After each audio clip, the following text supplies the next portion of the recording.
अब आप भगवद गीता की यह आध्यात्मिक व्याख्या YouTube और अन्य सभी स्ट्रीमिंग प्लेटफॉर्म्स पर सुन सकते हैं। लिंक डिस्क्रिप्शन में उपलब्ध है।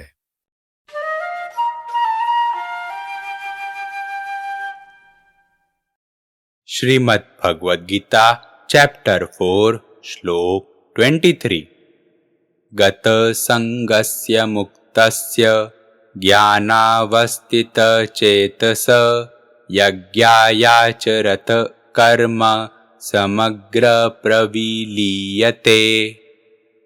जिसकी आसक्ति डिजायर्स मिट गई है, जो आजाद है, जिसकी बुद्धि एक ही अवस्था में एक ही जगह पे भगवान में स्थित है और जो अपने सारे कर्म भगवान को ऑफर करके, भगवान को समर्पित करके जो करता है, सारे कार्मिक रिएक्शन जो कर्म है वो नष्ट हो जाते हैं, खत्म हो जाते हैं।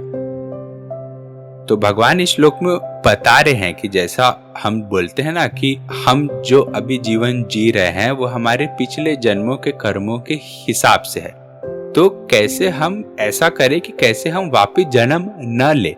हम ऐसे कर्म करें कि जिससे हमको अगला जन्म न मिले। तो भगवान ये बोलते हैं कि जिसकी आसक्ति खत्म हो गई, जिसको कोई चाह भी है ही नहीं, ठीक है, जो अब कर्म कर रहा है तो भगवान को ऑफर करके कर रहा है, भगवान को समर्पित करके कर्म कर रहा है, खुद को ना कुछ मानकर हर चीज को भगवान को करके जो कर्म कर रहा है, जिसका ध्यान भी भगवान में है, एक जगह स्वरूप में एकदम स्थित है, एकदम स्थिर है, कांस्टेंट स्टेबल ला के जो कर्म कर रहा है।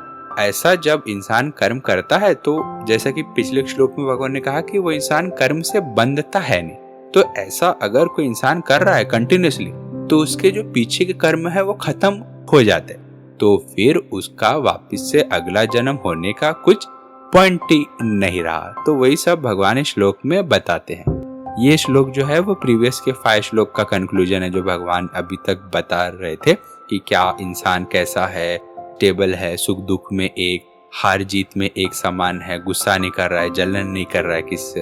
तो वो भगवान यहाँ पे बोलते हैं कि अगर इंसान ऐसे चीजें कर रहा है, करेगा, तो इसके सारे कर्म जो है पहले के नष्ट हो जाएंगे, खत्म हो जाएंगे।